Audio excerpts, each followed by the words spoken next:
Estás parado ante una puerta de hierro cerrada a las afueras de Miami, donde los manglares se encuentran con el pavimento agrietado.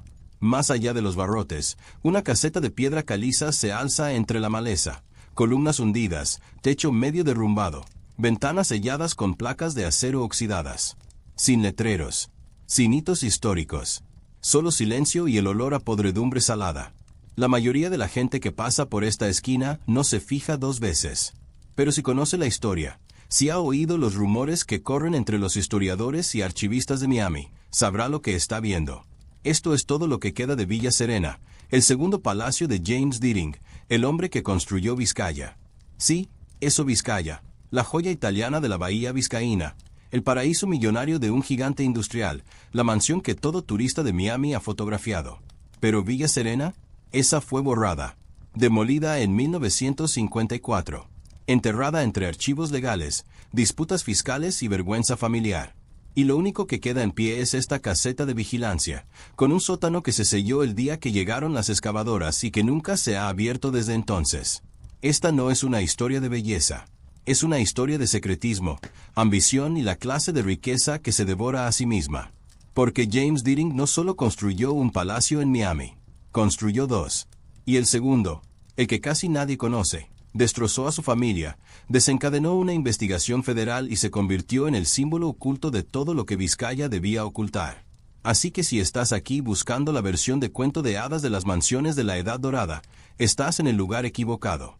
Pero si quieres saber qué sucede cuando un hombre intenta construir un monumento a sí mismo en las sombras, cuando usa su fortuna para ocultar más de lo que revela, y cuando ese secreto se vuelve demasiado grande para enterrar, entonces quédate conmigo. Porque esta es la historia de Villa Serena, la Villa de las Sombras, la mansión que arruinó una dinastía. Antes de continuar, si te interesan las investigaciones a fondo sobre la historia olvidada, el poder oculto y el lado oscuro de las grandes haciendas estadounidenses, dale a me gusta y suscríbete. Estas historias llevan semanas de investigación, y tu apoyo las mantiene vivas. Deja un comentario si alguna vez has oído hablar de Villa Serena o si eres de Miami y reconoces esa puerta. Ahondamos en ello. Empecemos con lo que la mayoría de la gente dice, hacer saber, Vizcaya. En 1916, James Deering inauguró su obra maestra a orillas de la bahía vizcaína, un extenso palacio renacentista italiano con jardines formales, mármol importado, techos pintados a mano y suficientes antigüedades europeas como para llenar un museo. Costó más de $15 millones de 1916, casi $500 millones actuales. Y su propósito era transmitir una sola idea. He llegado. Deering era vicepresidente de International Harvest, la empresa que fabricaba maquinaria agrícola. Con ella, cantidades inimaginables de dinero. Nunca fue tan ruidoso como los Vanderbilt ni tan extravagante como los Astor, pero era igual de rico. Y a diferencia de muchos de sus colegas, Deering tenía buen gusto. No solo buscaba tamaño. Refinamiento quería una casa que pareciera que había existido durante siglos, un lugar donde la aristocracia europea se sintiera como en casa, donde el arte y la arquitectura se fusionaran en algo atemporal. Y lo consiguió. Vizcaya se convirtió en una de las joyas de la arquitectura inmobiliaria estadounidense, un lugar tan hermoso, tan meticulosamente detallado, que hoy es monumento histórico nacional y uno de los museos más queridos de Miami. Pero esto es lo que las visitas guiadas no te cuentan. Vizcaya no fue suficiente.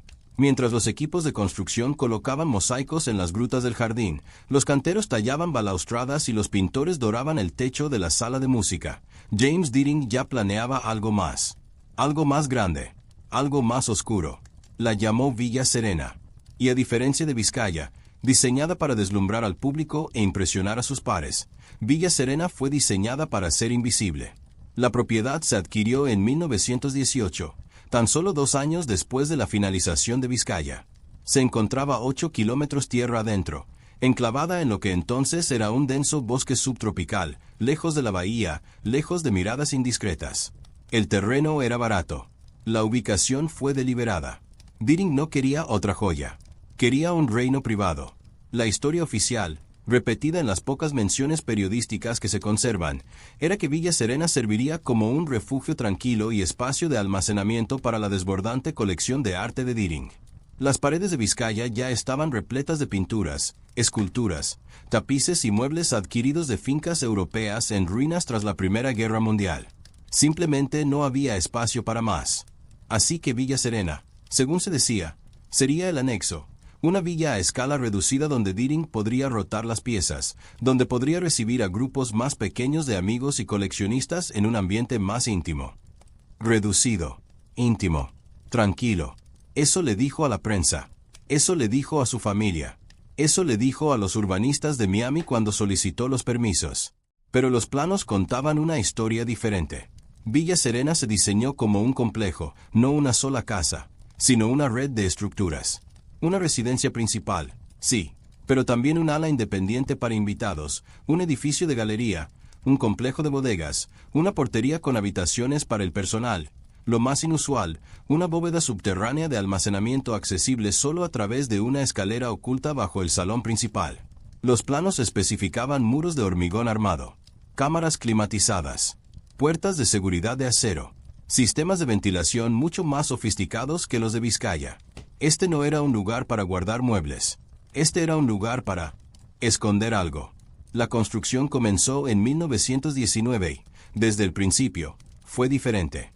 Vizcaya se había construido con bombos y platillos, cientos de trabajadores, proveedores locales y cobertura social en el Miami Herald. Pero Villa Serena se construyó en secreto. Deering importó trabajadores de Nueva York y Chicago. Utilizó contratistas privados sujetos a acuerdos de confidencialidad. Los materiales llegaban de noche. Se descargaban en un muelle improvisado en un canal cercano y se transportaban tierra adentro bajo lonas. No se invitó a ningún periodista. No se realizaron visitas guiadas.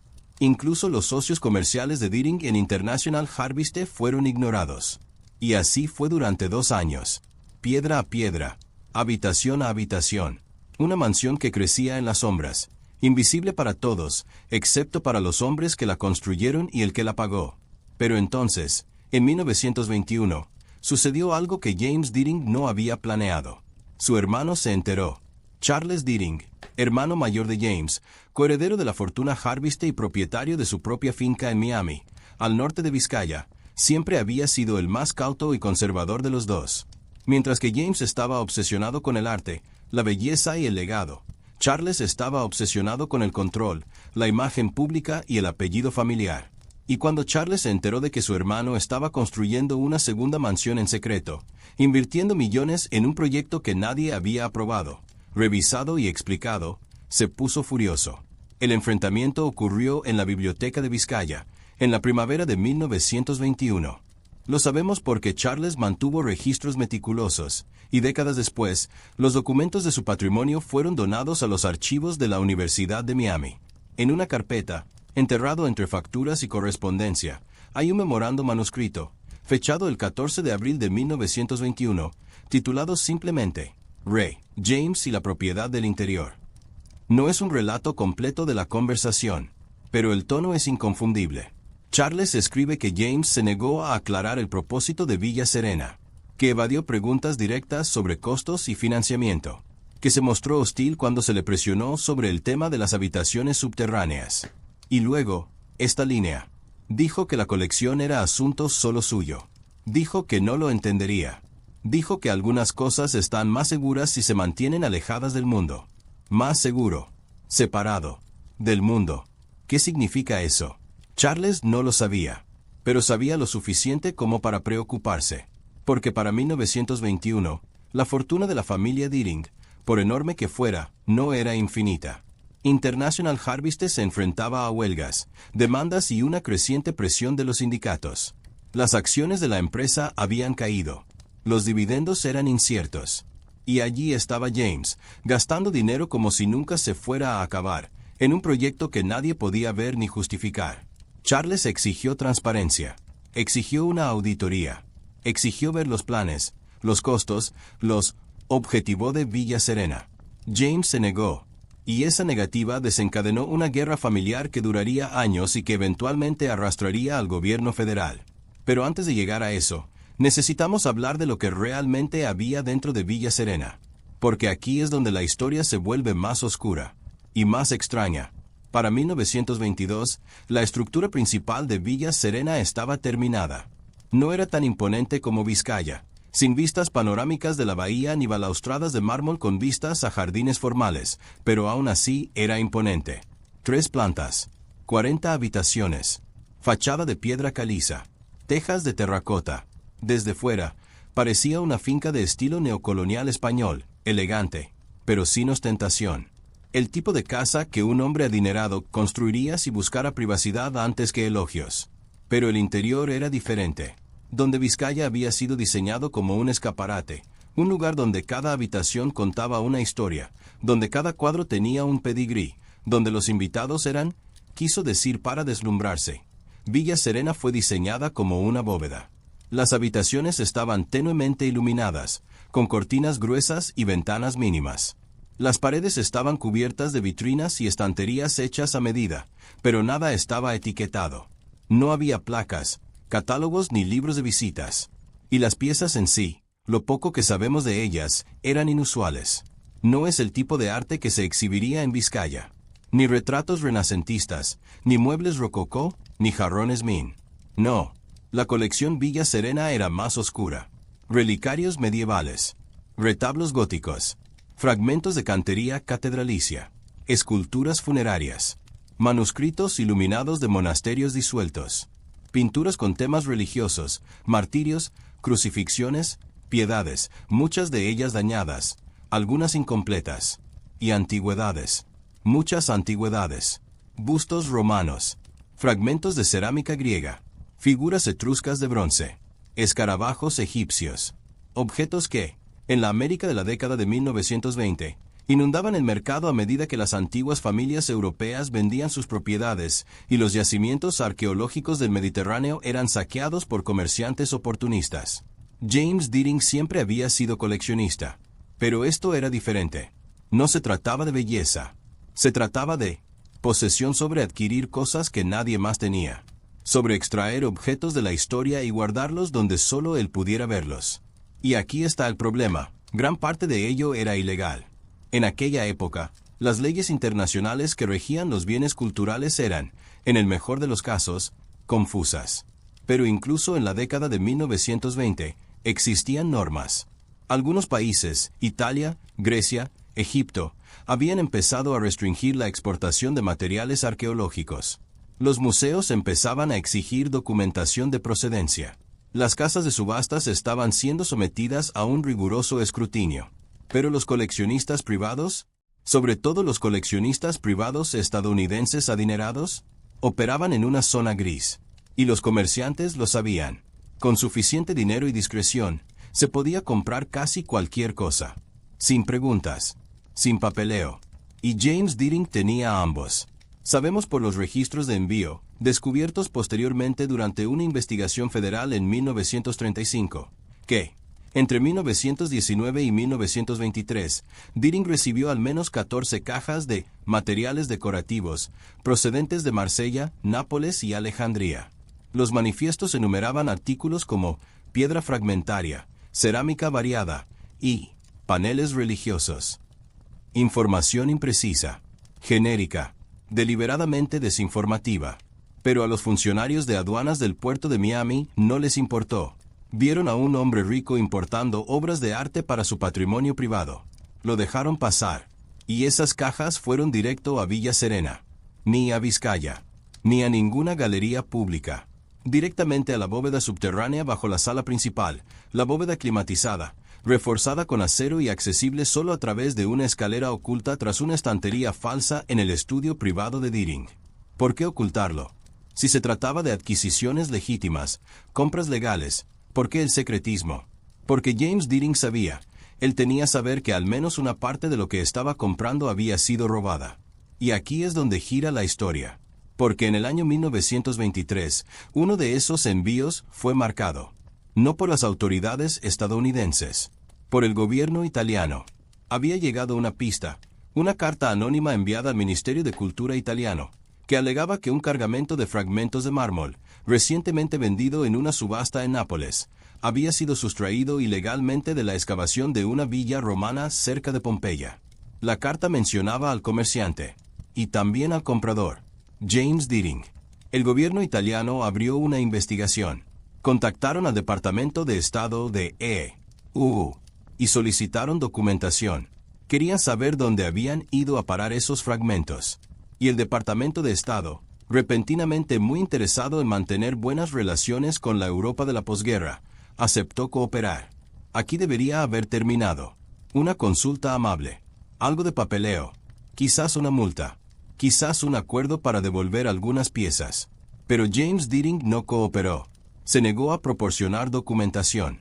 Se negó a permitir el acceso de los inspectores a la propiedad de Villa Serena. Afirmó, a través de sus abogados, que las acusaciones eran infundadas, que los fragmentos en cuestión se habían adquirido legalmente en una subasta pública y que el gobierno italiano no tenía jurisdicción sobre ciudadanos estadounidenses. Técnicamente, tenía razón. En la década de 1920, no existía un tratado internacional que regulara la devolución de bienes culturales. Italia podía protestar, podía exigir, pero no podía obligar a su cumplimiento. Así que hicieron lo siguiente mejor, lo hicieron público. En marzo de 1924, la noticia apareció en la prensa italiana. Millonario estadounidense acusado de saquear el patrimonio romano. El artículo nombró a Deering, nombró a Villa Serena y describió los fragmentos de mármol como reliquias invaluables de la Roma imperial, robadas al pueblo italiano. Fue un escándalo, y se extendió rápidamente. En cuestión de semanas, la historia había sido recogida por periódicos de Londres, París y Nueva York. El New York Times publicó un artículo titulado Deering se enfrenta a una disputa sobre antigüedades. El Chicago Tribune, siempre ansioso por investigar los asuntos de los ejecutivos de Harviste, publicó un editorial cuestionando si la colección de Deering había sido financiada con dinero de la empresa. Y de repente, Villa Serena ya no era un secreto. James Deering intentó contener el daño. Contrató una firma de relaciones públicas. Emitió un comunicado negando cualquier irregularidad. Calificó las acusaciones italianas de motivadas políticamente y objetivamente inexactas. Pero el problema era que no podía probarlo, porque para probarlo, habría tenido que abrir Villa Serena a inspección. Habría tenido que presentar recibos, registros de procedencia, documentos de importación. Habría tenido que mostrarle al mundo lo que había dentro de esa bóveda. Y él no estaba dispuesto a hacerlo. Así que el escándalo se agravó. Y aunque el gobierno italiano finalmente desistió del asunto, incapaz de seguir adelante sin cooperación, el daño ya estaba hecho. Los coleccionistas estadounidenses comenzaron a distanciarse de Deering. Las casas de subastas dejaron de enviarle catálogos. Los museos que antes recurrían a sus consejos y a sus donaciones ahora lo eliminaron discretamente de las listas de donantes. Y lo peor de todo fue que su hermano Charles vio una oportunidad. Charles Deering había estado esperando esto. Durante años, había visto a su hermano gastar sin control, construir en secreto e ignorar todas las advertencias sobre prudencia financiera e imagen pública. Y ahora, con el nombre de la familia en la prensa, con la junta directiva de Harviste haciendo preguntas, con las autoridades fiscales repentinamente muy interesadas en cuánto había gastado James y de dónde provenía el dinero, ahora Charles podía actuar. En el verano de 1924, Charles presentó una petición formal ante el fideicomiso familiar Deering, solicitando una revisión financiera completa de los gastos del patrimonio de James. Argumentó que los gastos de James se habían vuelto excesivos y perjudiciales para la reputación y la estabilidad financiera de la familia. Argumentó que Villa Serena representaba un uso indebido de los fondos del fideicomiso. Y argumentó que, como cofideicomisario, tenía la autoridad legal para intervenir. James contraatacó. Contrató abogados. Argumentó que sus gastos estaban en su total derecho como beneficiario individual del fideicomiso. Argumentó que Villa Serena era un proyecto personal, financiado con sus dividendos personales, y que Charles no tenía legitimidad para interferir. Pero aquí está la cuestión. Los documentos del fideicomiso eran ambiguos. Y en 1924, la ley de fideicomisos aún estaba en evolución. Así que el caso llegó a los tribunales. Y esto se prolongó durante años. Mientras tanto, Villa Serena permanecía allí, medio amueblada, medio ocupada, una mansión en un limbo legal. Deering había trasladado parte de su colección a la bóveda. Sí, pero gran parte de la finca permaneció vacía. La construcción del ala de invitados se había detenido. El edificio de la galería nunca se terminó. Los jardines, planeados para rivalizar con los de Vizcaya, nunca se plantaron. Y el propio Deering envejecía. Para 1925, ya rondaba los 60 y su salud se deterioraba. Pasaba la mayor parte del tiempo en Vizcaya, no en Villa Serena. La villa en las sombras se había convertido en eso, una sombra, un proyecto abandonado, un secreto a medias, un monumento a una ambición que se había derrumbado por su propio peso. Pero la batalla legal continuó, porque Charles no solo luchaba por dinero, luchaba por el control del legado familiar, el control del apellido Deering, el control de la narrativa, y en 1925 consiguió una gran victoria. El tribunal dictaminó que Charles, como cofideicomisario, tenía derecho a revisar los gastos de James relacionados con propiedades y adquisiciones financiadas total o parcialmente mediante distribuciones del fideicomiso. No obligó a James a abrir Villa Serena, pero sí lo obligó a presentar registros financieros, recibos, facturas y manifiestos de embarque. Y cuando se revisaron esos registros, dos cosas quedaron claras.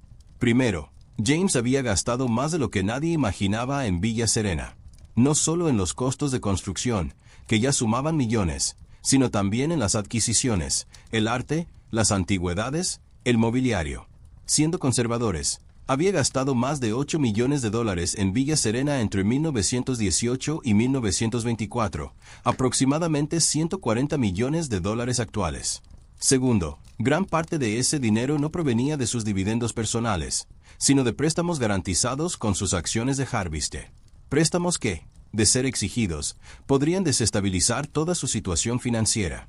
En otras palabras, James Deering había aprovechado su fortuna para construir una mansión que no podía permitirse, para albergar una colección que no podía exhibir, por razones que no explicaba. Y ahora su hermano lo sabía. Charles exigió que James vendiera Villa Serena. Argumentó que representaba una responsabilidad financiera, un riesgo legal y una vergüenza pública. Argumentó que la familia no podía permitirse otro escándalo. Argumentó que James estaba poniendo en peligro todo el legado de Deering. James se negó, pero se estaba debilitando. Su salud se deterioraba. Sus gastos legales se acumulaban. Y su posición se estaba volviendo insostenible. En 1925, James Deering sufrió un infarto. Sobrevivió, pero sus médicos le ordenaron reposo, reducir el estrés y alejarse de los negocios. Nunca más volvió a pisar Villa Serena. Y luego, en septiembre de 1925, James Deering murió. Tenía 65 años. La causa oficial fue insuficiencia cardíaca. Pero quienes lo conocían, su personal, sus abogados, los pocos amigos que le quedaban, decían que era algo más. Decían que era el peso de Villa Serena. El peso de los secretos que había guardado. El peso del imperio que había intentado construir en las sombras. Y cuando murió, dejó atrás dos mansiones. Una célebre, una oculta, uno abierto al mundo, uno encerrado, y una familia que pasaría los siguientes 30 años intentando borrar al segundo de la historia. El testamento de James Deering se leyó en octubre de 1925, en una sala de conferencias revestida de madera en su bufete de abogados de Chicago. Su hermano Charles estaba presente, al igual que los albaceas, los fideicomisarios y algunos miembros de la junta directiva de Harviste. Todos esperaban complicaciones. James siempre había mantenido en secreto sus finanzas, pero nadie estaba preparado para lo que realmente contenía el testamento. O mejor dicho, lo que es no contener. No se mencionó Villa Serena. Ni una sola vez. No hubo legado, ni instrucciones, ni heredero designado. Vizcaya quedó en manos de un fideicomiso benéfico, con disposiciones para su posterior conversión en museo. Su colección de arte, las piezas legítimas y catalogadas de Vizcaya, fue legada a varias instituciones. Su patrimonio se dividió entre familiares y causas benéficas. Pero Villa Serena, la mansión, el terreno, el contenido de la bóveda, nada. Era como si no existiera. La reacción de Charles Deering no se hizo esperar. De inmediato, solicitó la restitución de Villa Serena como parte de los bienes no distribuidos de la herencia, argumentando que, dado que James no había designado la propiedad pasaba al fideicomiso familiar y, por lo tanto, al control de Charles como fideicomisario principal. Pero los albaceas de James se opusieron. Argumentaron que Villa Serena había sido un proyecto personal de James, financiado con préstamos personales, y que Charles no tenía derecho a ella. Argumentaron que la propiedad debía venderse y que las ganancias debían utilizarse para saldar las deudas pendientes de James. Y había deudas. Deudas importantes.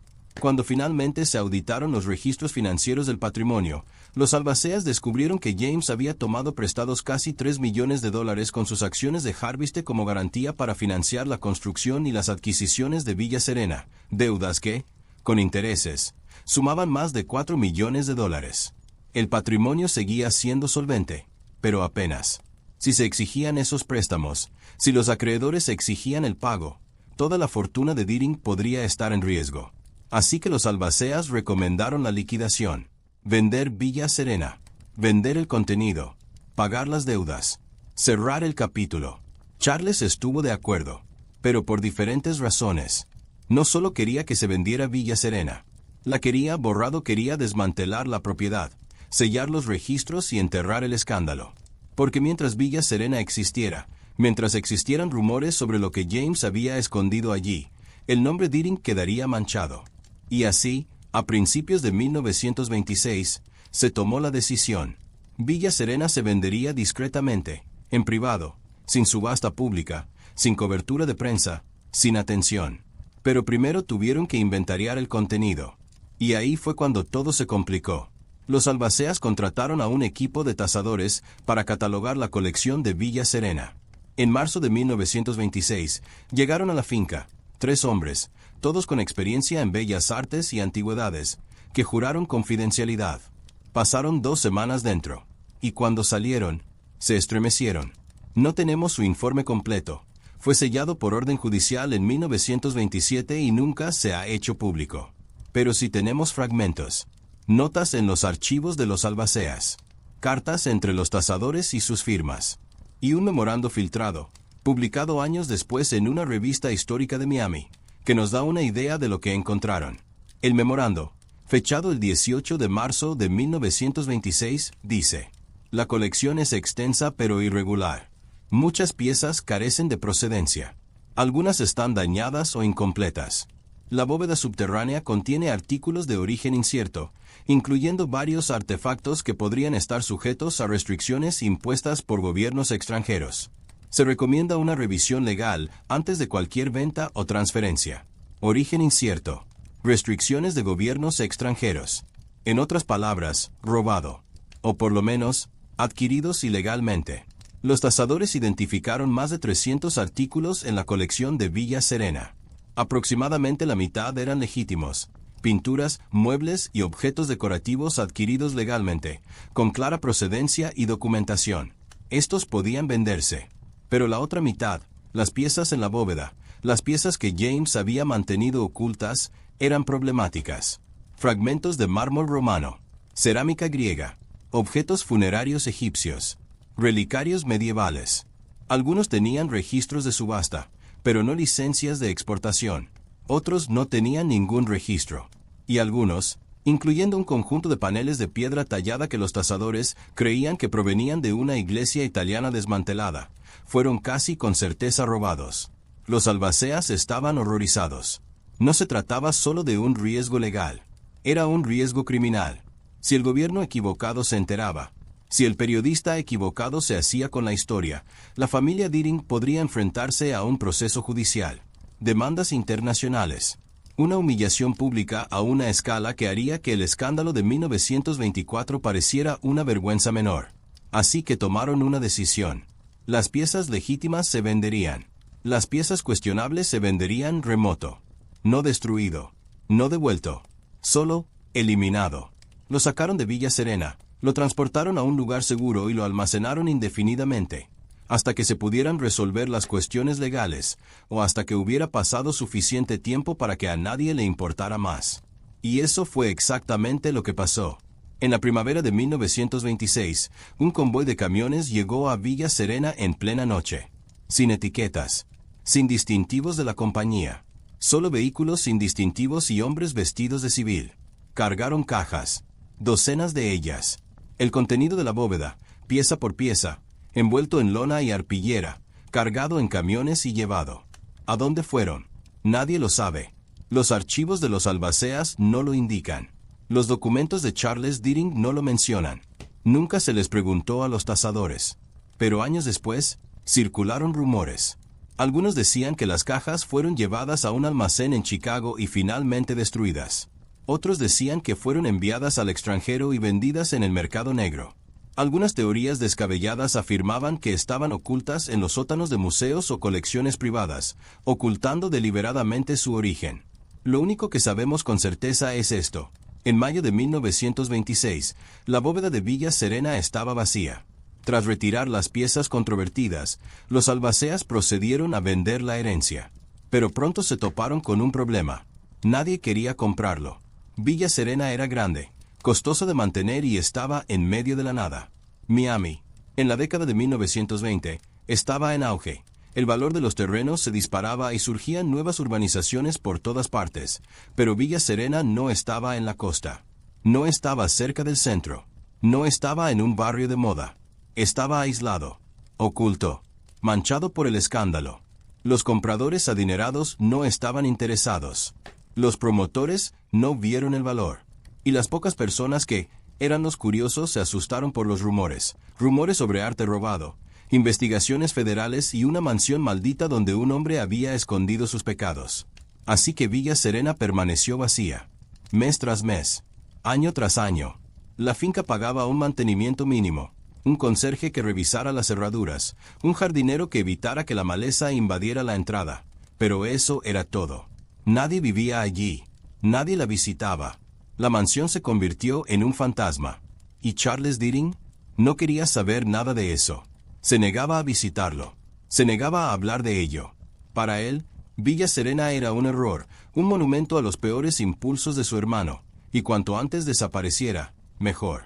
Pero no desapareció. Todavía no, porque en 1928 ocurrió algo que arrastraría a Villa Serena nuevamente al centro de atención y complicaría aún más su destino. En 1928, el gobierno de Estados Unidos vino a cobrar sus impuestos.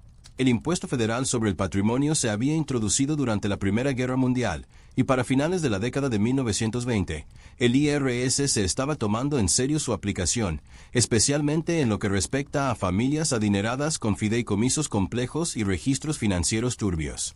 ¿Y la herencia de Deering? Era justo el tipo de objetivo que buscaban. Los albaceas de James Deering presentaron la declaración del impuesto de sucesiones en 1926, declarando que el valor de sus bienes ascendía a aproximadamente $12 millones, una cantidad considerable, pero nada extraordinaria para un hombre de su riqueza.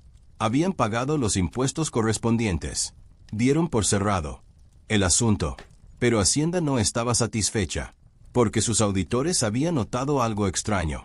El valor declarado de la colección de arte de James, repartida entre Vizcaya y otras propiedades, ascendía a $1,8 millones. Sin embargo, cuando el IRS comparó esa cifra con los registros de subastas, las pólizas de seguro y los documentos de importación, encontró importantes discrepancias. Piezas tasadas en decenas de miles de dólares figuraban en los archivos de la herencia por una fracción de ese valor. Los envíos completos que, según los registros aduaneros, se habían importado entre 1919 y 1923 no se mencionaban en absoluto. Y luego estaba la propia Villa Serena. El expediente de la herencia la catalogaba como propiedad residencial sin terminar, valorada en $400,000, el coste aproximado del terreno y la construcción. ¿Pero qué pasa con él? ¿Contenido que hay de la colección que se había retirado en 1926? ¿Qué hay de los 300 objetos que los tasadores habían catalogado? El IRS quería respuestas. Y en junio de 1928, inició una auditoría formal. Los albaceas entraron en pánico, porque responder a las preguntas del IRS significaba admitir que James Deering tenía bienes ocultos. Significaba reconocer la existencia de la controvertida colección. Significaba volver a abrir el escándalo de Villa Serena. Y Charles Deering estaba furioso. Lo vio como el insulto final, la imprudencia de su hermano, que se extendía desde el más allá para destruir la reputación de la familia. Pero no tenían otra opción. Tenían que cooperar. Así que, en julio de 1928, los albaceas entregaron al IRS el informe de los tasadores, el que había sido sellado y mantenido confidencial. Entregaron los manifiestos de embarque. Entregaron los recibos. Entregaron todo lo que el gobierno solicitó. Y cuando el IRS revisó esos documentos, llegaron a una conclusión sorprendente. La colección de Villa Serena, al momento de la muerte de James Deering, valía al menos 3,5 millones de dólares. Posiblemente más. Eso significaba que el patrimonio había subregistrado sus activos en casi 2 millones de dólares, una discrepancia enorme que, de ser intencional, constituiría fraude fiscal. El IRS exigió el pago de $800,000 en impuestos atrasados, más multas e intereses. Los ejecutores argumentaron que la falta de información había sido accidental y que los tasadores solo habían completado su trabajo. Después se presentaron los documentos de la herencia, en los que se demostró que no había habido intención de engañar. Al IRS no le importó. Querían su dinero. Y aquí es donde las cosas se ponen realmente oscuras. Porque el patrimonio de Deering no contaba con $800,000 en activos líquidos. La fortuna de James estaba invertida en acciones de Harviste, bienes raíces y colecciones de arte, y la mayor parte ya se había distribuido a los herederos o se había destinado a fideicomisos benéficos. Para recaudar $800,000 rápidamente, los albaceas tendrían que vender una cantidad considerable. Tenían dos opciones, vender Vizcaya o vender Villa Serena. Vizcaya era muy querida. Era hermosa. Ya iba camino de convertirse en museo. Venderla sería un desastre de relaciones públicas y requeriría desmantelar el principal legado de James. Villa Serena, en cambio, era un problema. Un lastre. Una vergüenza. Así que la decisión fue fácil. En agosto de 1928, los albaceas pusieron a la venta Villa Serena, esta vez públicamente, con agentes inmobiliarios, anuncios en periódicos y un precio pedido de $1,2 millones. Pero había una trampa. La venta incluía la propiedad, los edificios y el mobiliario restante, pero no la controvertida colección. Esta ya había sido retirada, y los albaceas dejaron claro que los compradores adquirirían la mansión tal cual, sin garantías ni registros históricos. En esencia, vendían un cascarón vacío, una mansión desprovista de su propósito. Un monumento sin significado. Y una vez más, nadie lo quiso. La venta estuvo en venta durante más de un año. El precio bajó a $900,000, luego a $700,000, luego a $500,000. Aún no hay compradores. Para 1930, los albaceas estaban desesperados. Hacienda amenazaba con emprender acciones legales. Las reservas de efectivo del patrimonio menguaban. Y Villa Serena estaba allí, absorbiendo los gastos de mantenimiento y siendo un recordatorio constante del escándalo familiar. Así que probaron un enfoque diferente. En lugar de vender la mansión como residencia, la promocionaron como una oportunidad de desarrollo. Demolerla, subdividir el terreno, construir algo nuevo.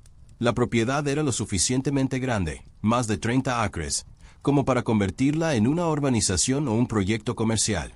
Y finalmente, en 1931, encontraron un comprador. Un especulador inmobiliario de Miami llamado Harold Pierce vio potencial en el lugar. No le importaban James Deering ni la historia de Villa Serena. Solo quería el terreno. Ofreció $350,000, menos de la mitad del precio inicial, pero los albaceas aceptaron. La venta se cerró en marzo de 1931. La familia Deering se deshizo de Villa Serena. Y Harold Pierce se hizo cargo de una mansión que no tenía intención de conservar. Pero aquí está el asunto. Pierce nunca cumplió su promesa. El desplome bursátil de 1929 desencadenó la Gran Depresión, y para 1931, el mercado inmobiliario se desplomó. El valor de los terrenos se desplomó. Los proyectos de desarrollo se estancaron. La financiación desapareció. Pierce había comprado Villa Serena a crédito, con la intención de revenderla rápidamente o desarrollarla en pocos años. Pero ahora estaba atrapado con una propiedad que no podía vender, ni desarrollar, ni mantener. Así que hizo lo mínimo indispensable. Tapió las ventanas con tablas. Cerró las puertas con llave. Despidió al conserje. Y se marchó. Villa Serena se convirtió en una mansión abandonada. Silenciosa. Olvidada. En decadencia. Y así se mantuvo durante los siguientes 20 años. Pero el abandono no significa invisibilidad. Porque incluso cuando Villa Serena permanecía vacía, incluso cuando la selva comenzaba a reclamar el terreno y las tejas del techo se agrietaban y caían, la gente recordaba. Los residentes locales de Miami hablaban en voz baja sobre la mansión maldita Deering. Los adolescentes se retaban a trepar la valla y mirar por las ventanas tapiadas. De vez en cuando, vagabundos entraban a la fuerza, refugiándose en las habitaciones vacías, dejando tras de sí grafitis y basura. Y luego estaban los demás, los que venían de noche, con herramientas y linternas, buscando algo. Porque persistían los rumores de que no todo se había sacado de Villa Serena en 1926, que se habían dejado algunas piezas, que aún quedaban compartimentos ocultos, habitaciones selladas, escondites olvidados, cazadores de tesoros, saqueadores, oportunistas, derribaron puertas, arrancaron tablas del suelo, desbastaron paredes, y a veces, encontraron cosas pequeñas, fragmentos, una cabeza de estatua de mármol enterrada en el jardín, un juego de azulejos de cerámica escondidos bajo una escalera, una manija de puerta ornamentada, de bronce macizo, arrancada de sus bisagras y vendida a un chatarrero. Villa Serena estaba siendo desmantelada, pieza por pieza, y nadie lo detuvo, porque a nadie le importó. Para la década de 1940, Villa Serena se había convertido en la ruina más famosa de Miami. No solo estaba abandonada, sino que se estaba deteriorando. El techo se había derrumbado parcialmente. Las enredaderas habían invadido la fachada. Las paredes de piedra caliza, antaño elegantes, estaban manchadas de agua y moho. Los jardines, que nunca se terminaron, eran una jungla descuidada. Pero la portería, curiosamente, permaneció intacta, sólida, casi intacta. Esa caseta de entrada, la estructura de piedra caliza con columnas y techo de terracota que aún se conserva, había sido construida de forma más robusta que la mansión principal. Tenía paredes más gruesas, menos ventanas y un pequeño sótano debajo que los planos originales describían como almacén para el equipo del jardín. Pero en las décadas transcurridas desde el abandono de Villa Serena, surgió una extraña historia sobre ese sótano. Una historia que nadie pudo confirmar, pero que se resistía a morir. La historia era así. El día en que se retiró la controvertida colección de Villa Serena en 1926, no todo se había cargado en los camiones. Algunos objetos, demasiado grandes, frágiles o sensibles para transportar, se habían quedado atrás. Y para evitar que se descubrieran durante la venta, los albaceas ordenaron que se sellaran en el sótano de la portería. Se instaló una puerta de acero. Se vertió hormigón. La entrada se ocultó tras un falso muro. Y nunca más volvió a abrirse. ¿Es cierta la historia? Es difícil saberlo. Ningún registro oficial la menciona. Los archivos de los albaceas no mencionan ningún almacenamiento sellado. Los documentos de Charles Deering no mencionan nada al respecto. Pero esto es lo que sí sabemos. En 1937, un ingeniero civil de Miami llamado Thomas Whitaker, contratado por la ciudad para inspeccionar la propiedad de Villa Serena para un posible uso como infraestructura, presentó un informe que señalaba una construcción anómala en los cimientos de la caseta de entrada, lo que sugiere una cámara sellada incompatible con el diseño residencial estándar. El informe fue ignorado. La ciudad no tenía ningún interés en Villa Serena. Pero las notas de Whitaker sobrevivieron y, décadas después, alimentaron la leyenda. Si hay algo realmente o no en ese sótano, la historia ha persistido, y se ha convertido en parte de la mitología de Villa Serena. La idea de que en algún lugar bajo esa caseta de vigilancia, en una habitación cerrada y olvidada, aún aguarda un fragmento de la colección secreta de James Deering. Pero volvamos a la década de 1940, porque fue entonces cuando el destino de Villa Serena finalmente comenzó a cambiar. En 1942, Estados Unidos entró en la Segunda Guerra Mundial. Miami, con su ubicación costera y su clima cálido, se convirtió en un importante centro de entrenamiento militar. El Cuerpo Aéreo del Ejército estableció bases en las cercanías. Había soldados por todas partes. Y el ejército necesitaba espacio, terrenos para cuarteles, aeródromos y almacenes. Villa Serena, con sus más de 30 acres de terreno sin urbanizar, de repente parecía atractiva. No como una mansión, no como una propiedad histórica, sino como un espacio natural. En 1943, el ejército de los Estados Unidos contactó a Harold Pierce, quien técnicamente aún era el dueño de la propiedad, aunque llevaba más de una década intentando venderla, y le hizo una oferta.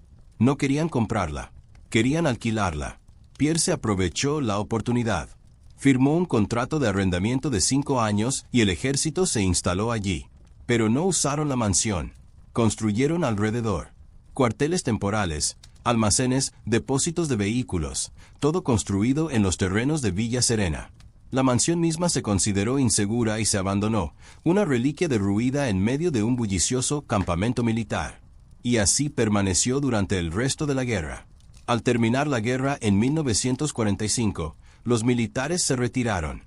Las estructuras temporales fueron desmanteladas o abandonadas. Y Villa Serena fue abandonada una vez más. Pero ahora estaba en peores condiciones.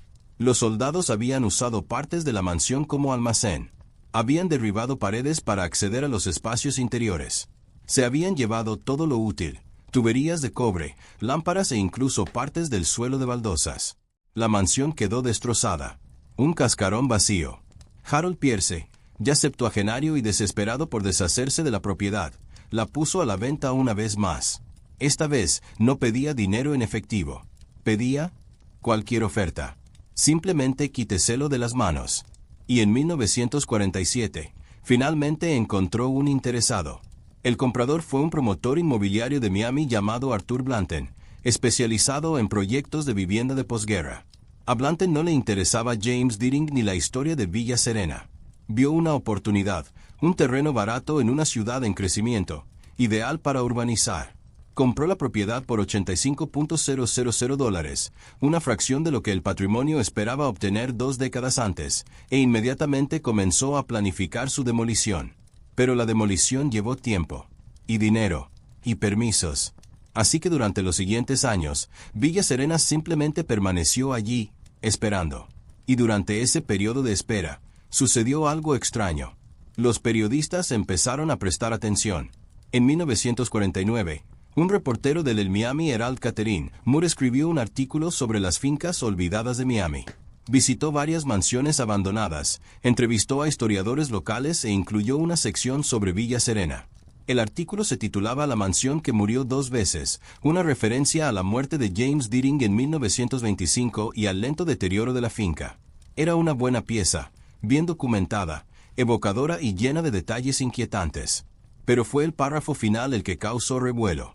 Moore escribió: los historiadores locales afirman que gran parte de lo que James Deering recopiló para Villa Serena nunca se contabilizó. Algunos creen que aún quedan tesoros ocultos en las ruinas, sellados en bóvedas y cámaras olvidadas, esperando a que alguien lo suficientemente valiente o insensato los encuentre. Fue especulativo, dramático, y desató una ola de interés. En cuestión de semanas, Villa Serena se convirtió en una sensación local. Los curiosos se presentaron ante las puertas cerradas. Cazadores de tesoros aficionados intentaron entrar. La policía tuvo que patrullar la propiedad para mantener a los intrusos fuera. Y Arthur Blanton, que había estado planeando discretamente la demolición, de repente se encontró recibiendo llamadas de conservacionistas, historiadores e incluso algunos coleccionistas, todos haciendo la misma pregunta. ¿Y si realmente existiera? ¿Es algo todavía dentro? A Blanton no le importaban la historia ni los tesoros, pero sí la publicidad. Y se dio cuenta de que si demolía Villa Serena sin siquiera hacer el menor esfuerzo por investigar los rumores, se enfrentaría a una reacción violenta. Así que, a principios de 1950, contrató a un equipo de salvamento para que limpiara la mansión por última vez antes de la demolición. Recibieron instrucciones de retirar cualquier objeto de valor, elementos arquitectónicos, accesorios, materiales que pudieran revenderse, y de buscar espacios ocultos. El equipo pasó 3 semanas dentro. Forzaron paredes. Arrancaron tablas del suelo. Descendieron a las cisternas y los espacios bajo la mansión. Y no encontraron casi nada. Algunos fragmentos de tejas rotas. Algunas herramientas oxidadas. Un montón de periódicos viejos. Pero nada de arte. Nada de antigüedades. Ningún tesoro.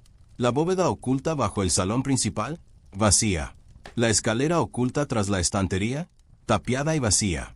Si alguna vez quedó algo de valor en Villa Serena, ya desapareció hace tiempo. O eso creían. Pero el equipo de salvamento no revisó la caseta de vigilancia. Al menos no a fondo. Echaron un vistazo al interior. Vieron una habitación. Pequeña y vacía. Paredes de piedra, suelo de hormigón, algunos estantes rotos. Nada interesante. Así que siguieron adelante. Y aquí está la cuestión. El sótano de la portería no era accesible desde el interior de la misma. Según los planos originales, que Arthur Blanton nunca se molestó en obtener, se accedía al sótano a través de una trampilla exterior, oculta bajo los escalones de la entrada. No la verías a menos que la buscaras. Y la tripulación no la buscaba. Así que lo que había allí abajo, si es que había algo, permaneció intacto. En la primavera de 1954 finalmente comenzó la demolición. La mansión principal se derrumbó por etapas. Primero el techo, luego los pisos superiores. Después, las paredes, destrozadas con mazos y barras de demolición. Fue un trabajo lento y brutal. La piedra caliza es pesada, y Villa Serena se había construido para durar. Pero a mediados del verano, la mansión había desaparecido. Quedó reducida a escombros. Se la llevaron en camiones y la tiraron en un vertedero a las afueras del pueblo. El ala de invitados, el edificio inacabado de la galería, los cimientos, todo demolido, todo borrado, excepto la puerta de entrada. Arthur Blanton había planeado originalmente derribarla también. Pero a medida que avanzaba la demolición, se dio cuenta de algo. La caseta de entrada estaba en sorprendentemente buen estado. Construcción sólida. Techo intacto. Podría reutilizarse. Así que tomó una decisión. Lo dejaría en pie. Quizás lo convertiría en una oficina. Quizás lo alquilaría como almacén. Lo que fuera. No valía la pena demolerlo. Y así sobrevivió la portería. El último vestigio de Villa Serena. Un fragmento de una mansión olvidada, solitaria al borde de un terreno despejado. Blanton subdividió el terreno y lo vendió en parcelas. Durante la década siguiente, se construyeron casas. Casas suburbanas modestas de posguerra. Las familias se mudaron. Los niños jugaban en las calles. Y la caseta de entrada, ahora rodeada de una cerca de alambre y maleza, se convirtió en una pieza más del paisaje de Miami. La mayoría de los nuevos residentes no sabían qué era. Algunos asumieron que se trataba de un antiguo edificio de servicios públicos. Otros pensaron que formaba parte de una escuela o iglesia demolida. Algunos vecinos mayores recordaban Villa Serena, pero no hablaban mucho de ella. La historia se había convertido en folclore local, medio recordada, medio mitificada, no del todo real. Y la familia Deering guardaron silencio. Vizcaya se había inaugurado como museo en 1952, y la familia había volcado toda su energía en preservar ese legado. Villa Serena era una vergüenza, un capítulo que preferían olvidar. Así que, durante décadas, la garita permaneció allí, cerrada, ignorada, deteriorándose lentamente. Hasta 1978, cuando alguien intentó abrirlo. Se llamaba Robert Vázquez y era estudiante de posgrado en la Universidad de Miami, donde investigaba una tesis sobre las fincas de la Edad Dorada de Miami. Había encontrado referencias a Villa Serena en viejos archivos de periódicos, menciones al escándalo de 1924, la auditoría del IRS, la demolición, y sintió curiosidad. ¿Dónde estaba ubicada la finca? ¿Qué aspecto tenía? ¿Quedaba algo? Vázquez pasó semanas investigando registros municipales, escrituras de propiedad y archivos arquitectónicos. Y finalmente, encontró el sitio original, el barrio subdividido, y, aún en pie, la caseta de vigilancia. En el verano de 1978, visitó la propiedad, tomó fotografías, midió la estructura, entrevistó a algunos residentes mayores que recordaban vagamente la demolición, y entonces notó algo. La trampilla del sótano estaba cubierto de maleza, casi invisible, pero allí estaba, una puerta de hierro, incrustada en el suelo bajo los escalones de la entrada, oxidada y cerrada con candado. Vázquez intentó abrirla. No pudo. La cerradura estaba corroída, las bisagras agarrotadas. Pero pudo ver, a través de un hueco en el marco de la puerta, que había un espacio debajo. Una cámara, oscura, impecable. Se puso en contacto con el dueño de la propiedad. Para entonces, el terreno donde se encontraba la caseta de vigilancia se había vendido varias veces y técnicamente era propiedad de una pequeña empresa inmobiliaria, y le pidió permiso para investigar. La empresa se negó, por cuestiones de responsabilidad, por seguridad estructural. No querían que un estudiante anduviera husmeando en un edificio viejo e inestable. Vázquez contraatacó. Argumentó que la portería tenía importancia histórica, que era el último vestigio de una importante finca y que el sótano podría contener materiales de valor académico. A la empresa no le importó. Le dijeron que se mantuviera alejado de la propiedad. Así que Vázquez hizo lo que cualquier investigador decidido haría. Presentó una solicitud a la Oficina de Preservación Histórica de Miami-Dade, solicitando que declararan la caseta de entrada como estructura protegida. Y esa petición desencadenó algo inesperado. La Oficina de Preservación revisó la propuesta de Vázquez. Enviaron a un inspector a examinar la caseta de vigilancia. El inspector estuvo de acuerdo. El edificio tenía valor histórico. Era uno de los pocos ejemplos supervivientes de dependencias de la urbanización de Miami. Merecería protección. En 1979, la caseta de entrada se incorporó al registro de lugares históricos de Miami-Dade. No como un monumento emblemático, sino simplemente como una estructura que contribuye a la historia arquitectónica de Miami, pero fue suficiente. El dueño de la propiedad estaba furioso. La designación significaba que no podían demoler la caseta de vigilancia sin autorización. Implicaba regulaciones adicionales. Significaba que el edificio se había convertido en un problema.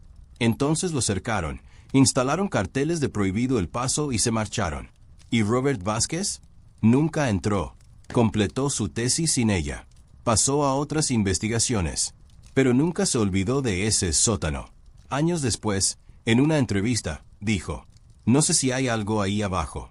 Quizás esté vacío. Quizás solo sea tierra y tuberías. Pero el hecho de que haya estado sellado durante casi un siglo, que nadie lo haya abierto desde el día en que Villa Serena fue abandonada, eso significa algo. Significa que alguien quería cerrarlo. Y todavía me pregunto por qué. Nosotros también. Porque aquí está la cuestión. El sótano de la portería nunca se había abierto. Ni en 1926, cuando se retiró la colección. Ni en 1950, cuando el equipo de salvamento limpió la propiedad. Ni en 1978, cuando Vázquez intentó investigar. Ni en las décadas posteriores. La trampilla de hierro sigue ahí. Sigue cerrada. Sigue oculta bajo la maleza y el óxido. Y lo que hay, o no hay, dentro sigue siendo un misterio. Pero retrocedamos un momento. Porque si bien la portería es el vestigio más tangible de Villa Serena, no es la única parte de la historia que perdura. El verdadero legado de Villa Serena no es un edificio. Es una pregunta. ¿Por qué James Deering lo construyó? A primera vista, la respuesta parece obvia. Quería un refugio privado. Quería espacio para su desbordante colección. Quería un lugar apartado del ojo público. Pero esa explicación no se sostiene. Porque si eso era todo lo que quería, podría haber ampliado Vizcaya. Podría haber construido un ala de galerías. Podría haber alquilado un almacén. ¿Por qué construir una segunda mansión entera, kilómetros tierra adentro, en secreto, a un costo enorme, y luego luchar tan duro para mantenerla oculta, incluso después de que se convirtió en un escándalo? ¿Qué estaba escondiendo? La teoría convencional, repetida en la mayoría de los relatos históricos de la familia Deering, es que James se sentía avergonzado por sus prácticas coleccionistas. Sabía que algunas de sus adquisiciones eran legalmente dudosas y no quería que se relacionaran con Vizcaya ni con su imagen pública. Y eso probablemente sea parte de ello. Pero no lo explica todo. Porque Villa Serena no era solo un espacio de almacenamiento. Era un hogar. Los planos incluían dormitorios, un comedor, una biblioteca y un estudio. Fue diseñado para ser habitado. Lo que significa que James tenía la intención de pasar tiempo allí. Lo que significa que no se trataba solo de esconder objetos, sino de esconder sí mismo. ¿De qué? ¿De quién? Esa es la pregunta que ronda la historia de Villa Serena. Y es la pregunta que nunca podremos responder por completo, porque James se llevó la verdad consigo al morir. Pero podemos especular. Y si observamos el contexto más amplio de la vida de James Deering, su personalidad, sus relaciones, su lugar en la sociedad estadounidense, empezamos a ver patrones. Pistas. James Deering era un hombre muy reservado. Nunca se casó. Tenía pocos amigos cercanos. Evitaba las apariciones públicas y rara vez concedía entrevistas. Incluso su función en International Harvest era principalmente administrativa. Era rico. Sí, pero no era un ejecutivo de cara al público como su hermano Charles. Y estaba obsesionado con el control. Control sobre su imagen. Control sobre su entorno. Control sobre lo que la gente sabía de él. Vizcaya era la versión pública de James Deering, la versión que quería que el mundo viera. Elegante, culto, refinado, un hombre de buen gusto y sofisticación, un mecenas de las artes, un caballero que apreciaba la belleza. Pero Villa Serena, esa era la versión privada, la versión que no quería que nadie viera. El lado más oscuro, más complejo y más conflictivo de su personalidad. ¿Qué incluía ese lado? Solo podemos adivinarlo. Pero las pistas están ahí. En primer lugar, está la naturaleza de la colección en sí. Las piezas que James escondió en Villa Serena no solo eran legalmente cuestionables, sino que eran temáticamente oscuro. Reliquias religiosas, objetos funerarios, escenas de martirio, objetos vinculados a la muerte, el sufrimiento y lo sagrado. ¿Por qué ese enfoque?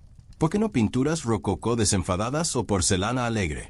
¿Por qué coleccionar cosas que a la mayoría de la gente le resultarían inquietantes?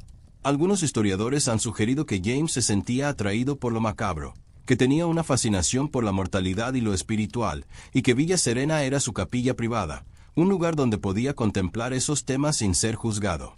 Otros han sugerido algo más personal, que James luchaba con la culpa por su riqueza, por la explotación que la había financiado, por las vidas trituradas en la maquinaria de las fábricas y granjas de International Harvest, y que los objetos religiosos en Villa Serena eran una forma de penitencia, una forma de rodearse de símbolos de sufrimiento y redención.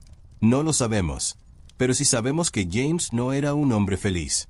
Sus cartas, las pocas que se conservan, están llenas de quejas sobre su salud, inquietudes sobre su legado y frustraciones con su familia. Vivió una vida de inmensos privilegios, pero esto no parece haberle traído paz. Y Villa Serena, quizás, fue su intento de encontrar esa paz, o al menos de crear un espacio donde no tuviera que fingir. En segundo lugar, está el secretismo en sí. Los esfuerzos que hizo James para mantener oculta Villa Serena, los contratistas privados, los acuerdos de confidencialidad, la negativa a dejar que ni siquiera su propio hermano viera la propiedad, sugieren algo más que una simple vergüenza. Sugiere miedo. Miedo a la exposición. Miedo al juicio. Miedo a que si la gente supiera la verdad sobre lo que hacía, sobre lo que coleccionaba y por qué, eso lo destruiría. Y tal vez lo hubiera hecho. Porque para la década de 1920, la sociedad estadounidense estaba cambiando. Los excesos de la Edad Dorada, celebrados una generación antes, ahora se cuestionaban. Los movimientos obreros cobraban fuerza. Los ricos eran objeto de escrutinio, crítica y grabados. James Deering, con su fortuna heredada y sus grandes propiedades, era precisamente el tipo de figura que los reformistas progresistas adoraban atacar. Y si se hubiera descubierto que acaparaba antigüedades robadas, que había construido una mansión secreta para ocultarlas, que había gastado millones en indulgencias mientras los trabajadores de la empresa familiar hacían huelga por salarios justos, habría sido un escándalo mucho peor que el incidente italiano de 1924. Así que lo mantuvo oculto. Y cuando murió, sus albaceas y su hermano se apresuraron a borrarlo, a desmantelar las pruebas, a sellar los registros, a hacer desaparecer Villa Serena. Y casi lo consiguieron. Pero no del todo, porque el borrado nunca es completo. Siempre quedan fragmentos. Las historias sobreviven. Y Villa Serena, a pesar de ser demolida, a pesar del olvido, a pesar de estar sepultada bajo las urbanizaciones y el tiempo, sigue aquí, en la portería, en los archivos, en los rumores y las preguntas sin respuesta. Y eso nos lleva a la tercera y última capa de esta historia. ¿Qué significa Villa Serena ahora?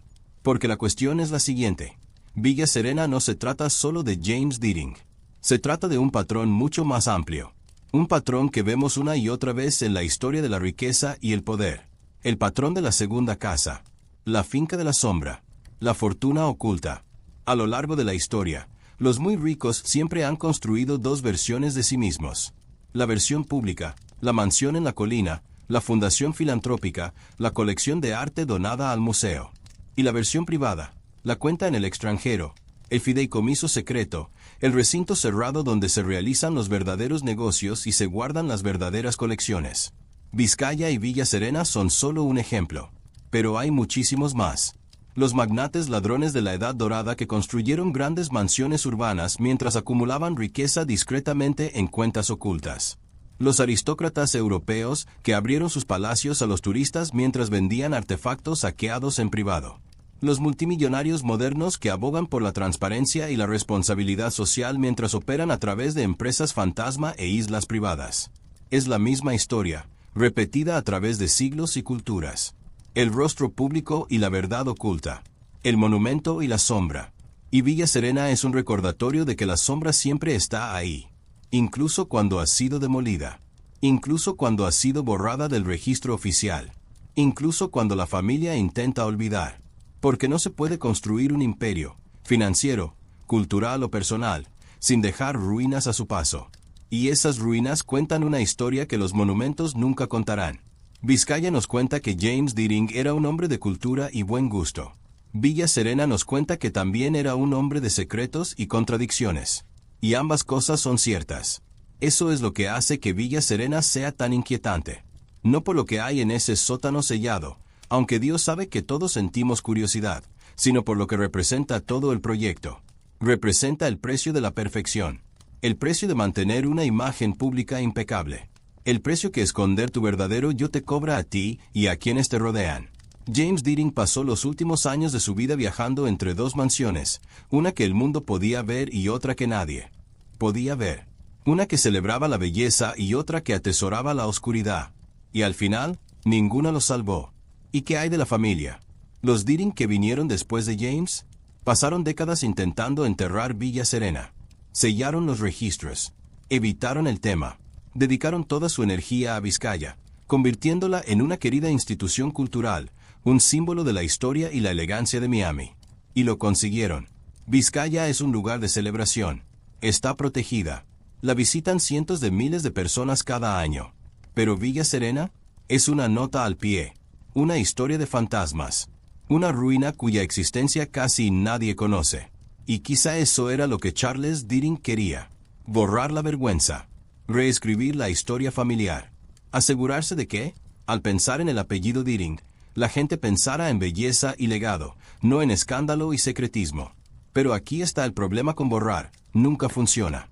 Porque cuanto más intentas ocultar algo, más interesante se vuelve. Cuanto más quiere saber la gente, más se convierte la ausencia en presencia. Villa Serena fue demolida, pero su sombra sigue ahí, en la portería, en los archivos, en las historias que la gente cuenta. Y de ese modo, la segunda mansión de James Deering es más poderosa ahora que cuando estaba en pie. Así que volvamos al punto de partida.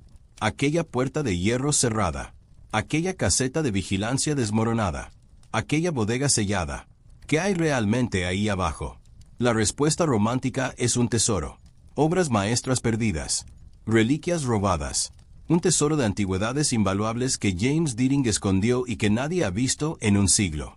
La respuesta cínica es nada. Una habitación vacía.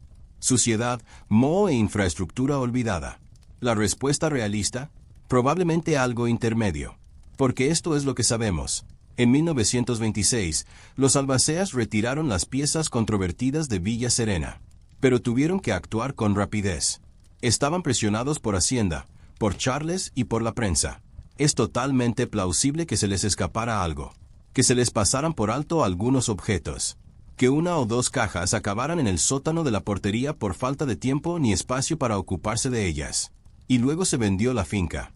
Y a Harold Pierce, el nuevo propietario, no le importaba lo que hubiera dentro. Solo quería revender la propiedad. Y al no poder, la abandonó. Y la caseta de vigilancia, al ser estructuralmente sólida y menos problemática que la mansión principal, simplemente se cerró con llave y se dejó en paz. Así que es posible, totalmente posible, que aún haya algo ahí abajo. No una fortuna, ni el valor de un museo de arte, pero algo, un fragmento, un pedazo de la historia que nunca salió a la luz. Y si eso es cierto, entonces la pregunta es, ¿debería abrirse? Esa pregunta se ha debatido, discretamente, entre historiadores y conservacionistas de Miami durante años. Y existen dos corrientes de pensamiento. El primero argumenta que sí, absolutamente. Ábrelo. Documenta lo que contenga. Si no hay nada, el misterio está resuelto. Si hay algo, pertenece a un museo, donde se puede estudiar, contextualizar y preservar. Mantenerlo sellado no sirve para nada, salvo para perpetuar rumores y especulaciones. El segundo argumenta que no, que lo dejen en paz, porque abrirlo significaría irrumpir en una estructura histórica protegida. Significaría perturbar un sitio que ha permanecido intacto durante un siglo. Y, lo que es más importante, significaría afrontar preguntas que tal vez no necesiten respuesta. Porque ¿qué pasa si hay? ¿Hay algo ahí abajo? ¿Y si es robado? ¿Y si tiene significado cultural, vinculado a un país que lleva mucho tiempo exigiendo la repatriación? ¿Y si abrir ese sótano arrastra a la familia Deering y, por extensión, a Vizcaya, de nuevo al escándalo? ¿Vale la pena? ¿O es el misterio más valioso que la verdad? No hay una respuesta fácil. Pero esto es lo que pienso. Creo que siempre vale la pena buscar la verdad. No porque sea siempre cómoda, sino porque la alternativa, ignorancia deliberada, supresión deliberada, es peor. Es lo que Charles Deering intentó hacer.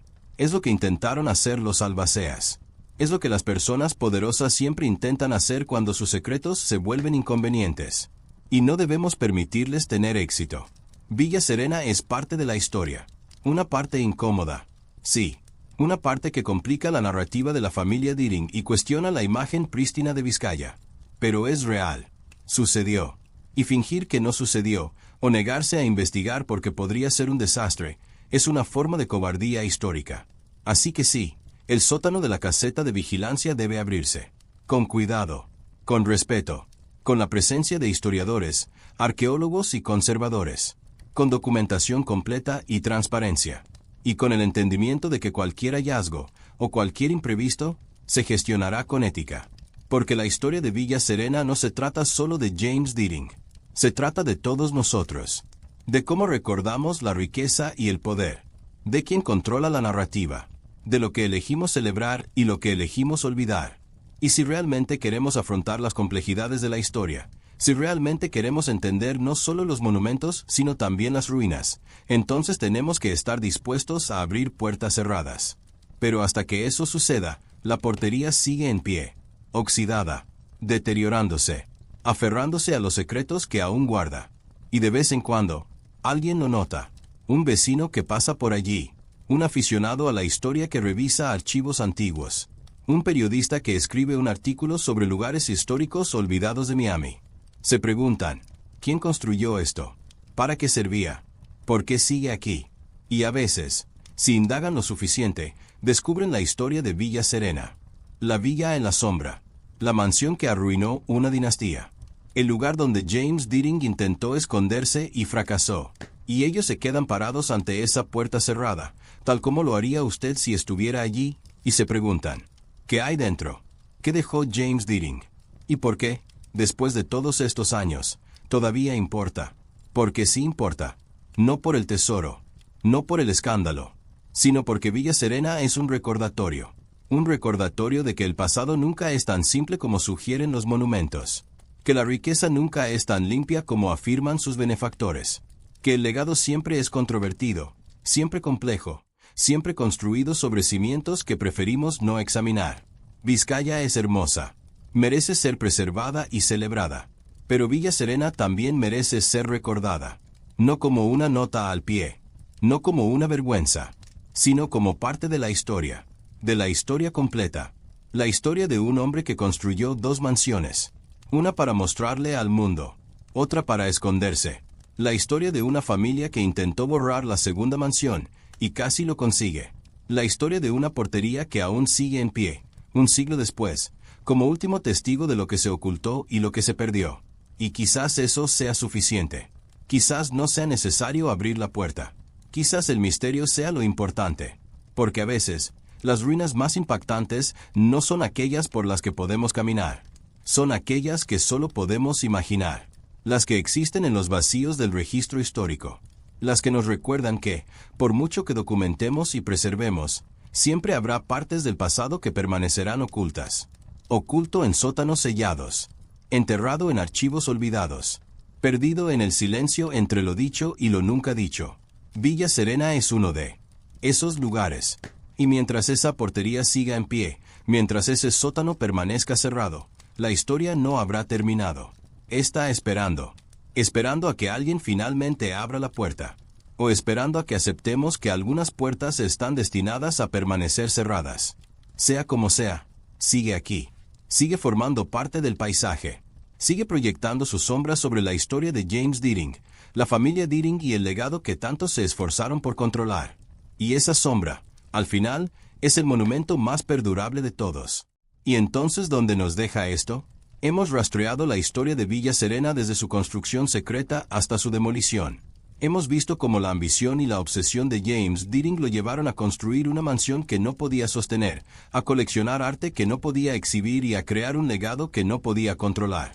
Hemos visto cómo su hermano intentó borrar ese legado, cómo el IRS obligó a la familia a actuar, cómo décadas de abandono y escándalo redujeron una gran propiedad a una única y destartalada caseta de vigilancia. Y hemos visto cómo, incluso en la ruina, incluso en el silencio, Villa Serena se niega a desaparecer. ¿Pero qué significa todo esto? ¿Cuál es la lección? ¿Es una advertencia sobre la riqueza y la arrogancia? ¿Un recordatorio de que ninguna cantidad de dinero puede comprarte la libertad de escapar de ti mismo? ¿Es una historia sobre los peligros del secretismo? ¿Sobre cómo ocultar la verdad siempre, al final, cuesta más que revelarla? ¿Es una crítica a la Edad Dorada y a las fortunas construidas sobre la explotación, ocultas tras fachadas de cultura y refinamiento? Sí, todo eso. Pero también es algo más. Villa Serena es una historia sobre dos tipos de legado. Está el legado que construyes, los monumentos públicos, las instituciones que llevan tu nombre, los museos, las fundaciones y las becas, la versión de ti mismo que quieres que el mundo recuerde.